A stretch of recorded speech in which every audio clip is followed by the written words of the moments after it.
How did you get involved in the record business? I had a little friend, rest in peace, his name was Terrence, and I got hooked up with Manny. You know, Manny was from downtown, I'm from uptown, and when we collided, we just got with the game. Did anybody help you along the way? Did you have somebody who was like kind of in the record industry that helped you along, or did you learn everything on your own? I mean, we was 7 years independent before we got a deal, so I kind of studied the game. I watched Russell Simmons a lot. I watched Puff. I watched Suge. I watched P. I watched James Smith. I like Swab House. Everybody who was doing what I wanted to do. So I watched the moves that they made. I read on them. Stayed on point because I knew if I ever got my shot, I was going to be faced the same obstacles and I was going to walk the same path, and I just was going to try to make different decisions, you know what I'm saying, when my turn came. So them was my models of the game. How did Cash Money Records start? I mean, we've been doing this since my first record. I got my federal tax ID number in '89. You know what I'm saying? So my first release was like '91. You know what I'm saying? So we were just shuffling, you know what I'm saying? My first release, I lost. You know, my first year or two, I lost, but I lost to learn, you know. I ain't have no teacher, so me and my brother had to get it how we get it. We learned from experience. We learned from losses. So once we got on to it and knew what it takes, how to you know, do it right. Right, to take the pain, take the sweet, you know what I'm saying? So it wasn't nothing once I learned to hustle. Now, tell us about that time, like the time when you were losing. What was happening? You couldn't get a record played? Like, what was it? I mean, I was coming out the streets, so it was like, you know, it was hard. You know, I was probably one of the first ones to start doing, probably the first or the second from New Orleans that really come with a label, you know. Then at that time, you over pressing, we independent, doing too much, you know what I'm saying? Not knowing. It come down to not knowing, but I learned from not knowing, you know, my teacher was my experience, and that's your best teacher, your experience. How was it selling records out the trunk? I mean, we was hand to hand, a lot of, like, where we from, you know, if you got a hot song and be in a club, you know, let them be known we're on the avenue. We got them then right around the corner. So then we learned how to go put them on consignment with stores, and then we got too big for that. Then we got to a distributor that only covered the New Orleans area. Then we got too big for that. Then it was the Southwest, and then at that point, it was no more for us because nobody really afford to do what we was doing because we was shipping like 150 for independent. That's damn near $400,000 or $500,000, and I was dropping an album every 2-3 weeks. So we were just hustling. We had distributors bagged up on us like $2-3 million. So we just had to wait and just get our money. Then it had got too big, so we had to make a move. What was the hardest thing about starting that label up from the ground? What was the absolute hardest thing about it? I didn't know it took so much. This really is this ain't a 9 to 5, it's a 9 to 12. You know what I'm saying? You gonna grind, you got to work, and at home it's different. We used to have to I used to be out there myself putting up posters, pacing up, you know, people doors, and, you know, just trying to make this work for me. But I just looked at it like every day that I work hard for it, I'm getting closer to my goals and what I'm trying to really accomplish in this game.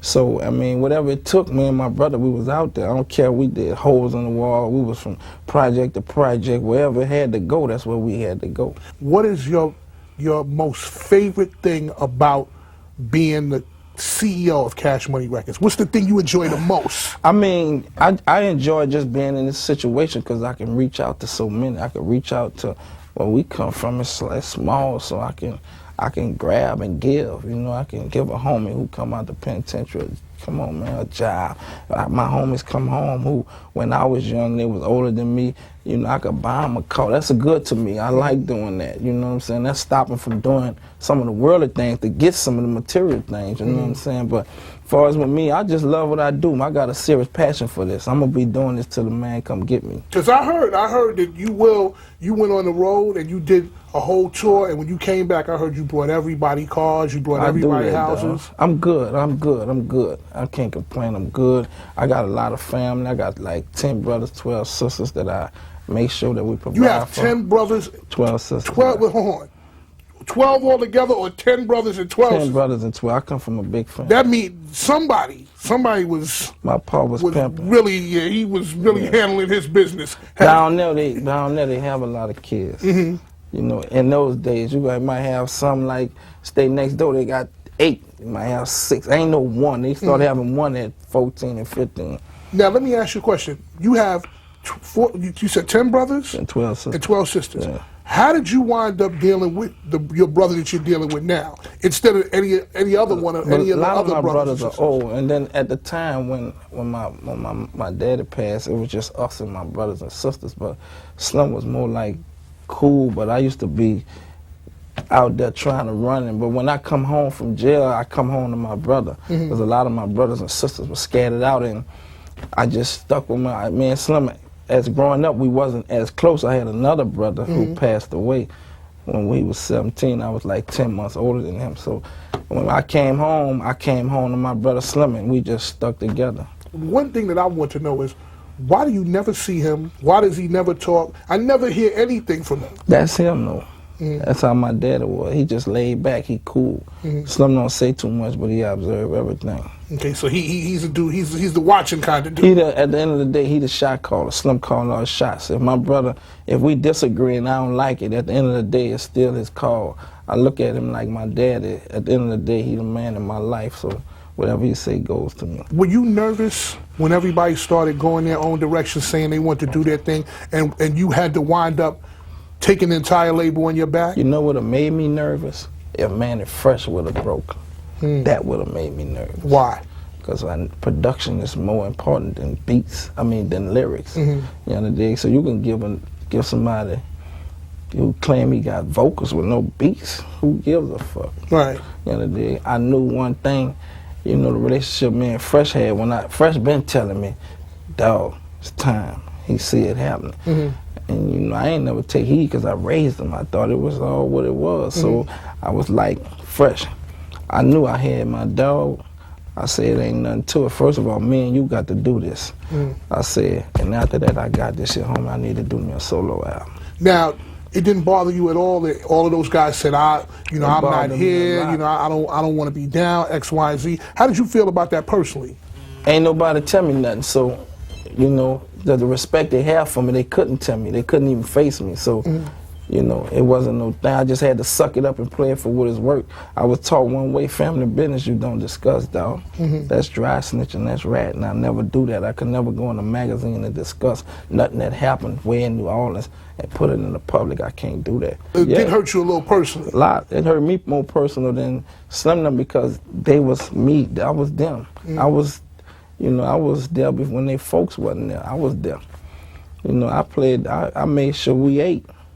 Whatever it took, I made sure we ate. I've been having them since they were like 8, 9 years old. Well, one person who did not step away was Lil Wayne. How did that whole thing come about?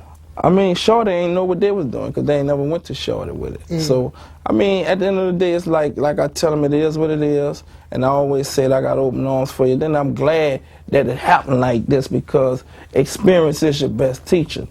I wanted them to go see, but I wish they'd have came about it a better way. But I want them to go see what it's like in that world. It's real. Go see what's out here. It's real. Right. And you will see that it ain't easy, homie. This is real, man. I gave my life for this. You dig? It's real out there trying to sell records, homeboy. Now, y'all are all back together. Yeah. What brought it about? I guess they brought it about. I ain't, you know, I always said I had open arms, but they know me, though. I'm solid here. And I was like, if they holler, it's cool. I really ain't had nothing to say to them, but, you know, and Slim and Fresh felt worse than me, you know, so I was like, if they won't talk, I'll talk. So I was shooting my video with the clips and all of them came. All right, so what y'all, you know, let's do it. You sat down, hashed it out, and that was it. Is there any one thing that would make you get up and just say, I quit, I'm finished with Cash Money Records? Is there any one thing that would make you do that? That Cash Money Records is my heart and soul. That's like, God first in my life. Yeah, I got my family. That's the next best thing. I die for this. Only one thing will make me walk away if something ever was to happen. What is that? Fresh. Fresh is like a brother to me. So when my daddy passed, that's the next one, you know. He said I gained a brother and he real with me. That's the only thing I always say. If something was to ever, I'd give it up. What is the one thing about the rap music industry that someone should know before they decide to jump in it? You know, when you get in the game, it ain't all what you think or what all you might think it gonna be, but whatever you make out of this, what it's gonna turn out. Just put you some goals in this game and understand that you got to sacrifice, dog. It say no pain, no gain, you know, no struggle, no progress, but you gonna go through that. Sometimes you might be I feel they need to understand, sometimes you might have a hit record and collect. I always tell everybody, you got to know success is one thing. You can have a hot record and be a hit. You'll be hot. But when you cool off, one day those days do come around. They got a thing called success. But you got to know how to survive with success. I watch TV a lot and watch a lot of them dudes that sold records but they ain't got no money. See, that's where the survival come in at. You got to know how to have success and survive with it, dog. 10, 20 years later, you had a hit record and got a meal and some change. Your family, you should never have to look back, though. Do you think that the rap music industry gets the respect that it's supposed to? At the end of the day, to me, it doesn't matter. You got a lot of black surviving off it, though. You know what I'm saying? It was a good thing for us as entertainers. Because as a youngsters, all we really had was sports. Unless you was going for be a lawyer, a doctor. I think it became a more successful avenue than any sport.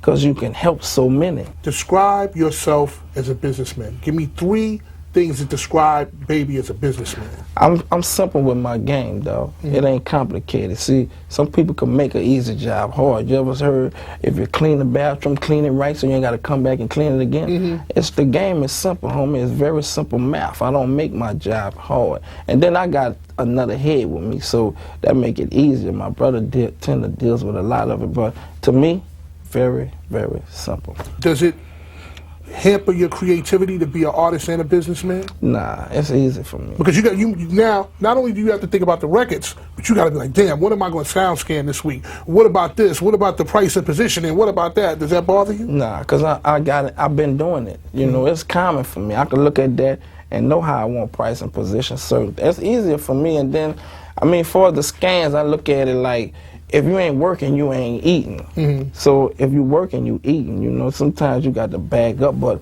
I still look at it every day. I say goals, and every day I work forward to my goals and my accomplishments. I read an XXL magazine article one time about you guys in the early days, and you had a paper up on a wall, and it had rules for artists. It was like, no bends on the first album. Fresh used to do that. Yeah. When we was independent, he used to write a rule list, no bends on first album. You can't drive like Stunner. You can't. You can't drive like Stunner. How you drive? I mean, I had like 8 Bentleys around that time, so Fresh ain't into it as much as me. So he get him 1 Bentley, and he like old schools, and so Fresh made this rule list. You dig? You got to take a bath. You got to stay clean. You can't drive like Stunner. You're not gonna make $1 million on the first album. Fresh, he got a lot of humor with him. Now you signed a lot of people. How do you know when an artist has what it takes? I let the people judge that, but I listen to them. But then when they get their shot, it's on them. I'm gonna let Fresh bless them, and then if the world accepts you, it's good. How would you like to be remembered at the end of the day? I mean, dude just did him. I do me, dog. I don't live for nobody. I live for me. God first in my life. I got family and friends who I love. And you know, when it comes to me living this life here that we put here to live, I'ma just do me. It's the Birdman, Daddy. You're flying any weather. Any weather, baby boy. Holla at that. Fat Man Scoop.